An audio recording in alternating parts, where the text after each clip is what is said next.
in Tri-State. But you know what? This is a big testament. This is a kid who is, I believe, 17 years old and is playing for the big money right now. He'll have a lot more money in his bank account than me. I'll tell you that, if he's able to fulfill his duty and place in the top 8 area. Hey, but we cannot sleep on Claim to Fame's own Grunk, a major player of the new, of like the borderline upstate New York, New England type of area. So he's super far up there, and frequently grinds with many of those amazing players. I mean, a consistent contender against players like Elka, who's also in attendance here today. Yeah.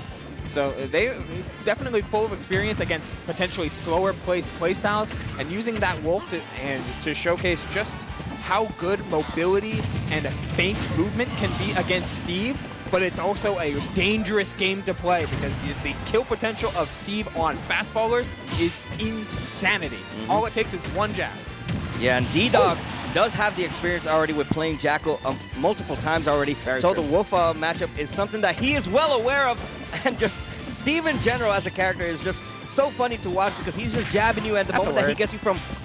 He's fun to watch in the sense of like the way that he just gets you off stage and just sets you up in a position to potentially lose that stock. It's just, you know, it's a lot of creativity coming out from these players despite, you know, the lack of effort needed to do it. Yes, that I do definitely agree.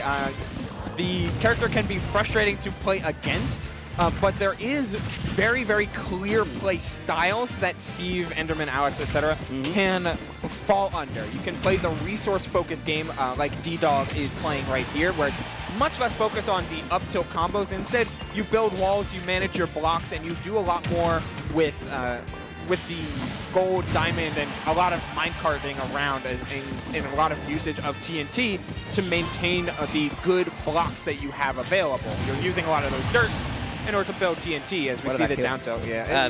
Why did that hit? It's a great question. But hey, man, there's a lot of questions we may have about this character and why he does what he does. But one thing's for sure, DDog is definitely putting on a statement, and the block being the saving factor right there. That is why you burn through your dirt and such with the by spawning TNT, because stone lasts a whole lot longer. Combine that with the everlasting presence of minecart, that forward tilt will do it. But look at how much iron, instant diamond access, plenty of gold. But no redstone, so there's still no powered minecart. Nope, but no need. And I love how different DDog's going about using the TNTs. You know, most Steve mates want to stay on top of that TNT and immediately down smash it and to get another down smash potentially. But DDog just leaving it at the corner, saying you're either going to roll or you're going to do an option to get back to that center stage control. I'm not going to let you. And an anvil to end that game 1 in a pretty close game. I mean, everything was going right for Grunk as well. It just seemed like DDog just placed everything to perfection in that game 1. Yeah, I mean, it was a JV2 stock, but it's kind of hard to discern because if this Rising Fair hits, at the very least, it's fair up tilt, which is a solid like 32% or so combo. But going to FD is Grunk. Interesting. Very tenuous, but you're committing to playing the slow game because there's no inhibition. There's no inhibition. Like, I just get to hold this button, and then I can loop it together with more combos. I get to cover your jumps, and there's nothing stopping Steve from controlling any amount of space. He makes his own platforms. He gets to decide whether he wants to be in the air or on the ground or both. And FD highlights this strength masterfully. And all the Steve talk, we got to also keep in mind that Wolf is one of those characters that excels in all play fields. It doesn't matter if it's FD, Battlefield, Smashville, PS2. He excels in every stage. But this is a huge testament because a lot of Steve mains love the fact that a flat stage. It gives you less leverage, less room to run to.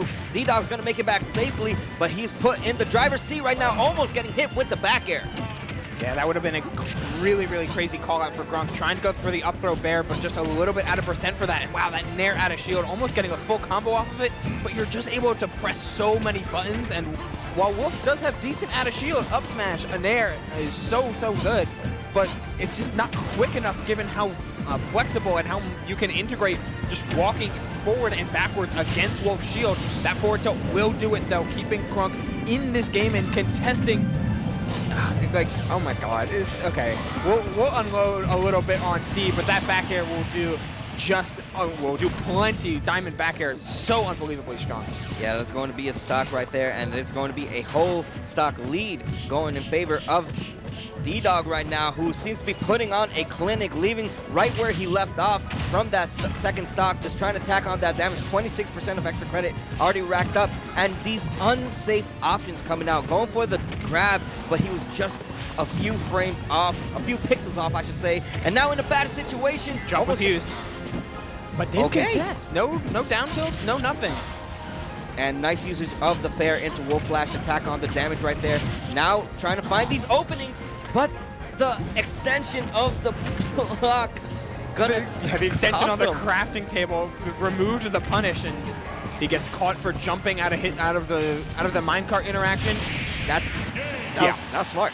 That's the setups, right? The infinite setups that are available on FD, because there's just, you basically had to buffer roll there to avoid the ledge jump forcing, but he buffered neutral get up instead, because buffering roll out of off of instantly grabbing ledge is something that people cover so quickly, and the roll, I believe, still detonates the TNT anyway. It does. Steve just has so much accessible, and the fact that different Steves play in drastically different ways while still using a lot of the same stuff means oftentimes you're not only adapting on the fly to what type of Steve it is, but also to the player, and also a lot of this counterplay that people are prepared for has like little asterisks, like, okay, yeah, you can get hit by when Steve is coming at you with minecart and you block it, you can roll in order to not get grabbed.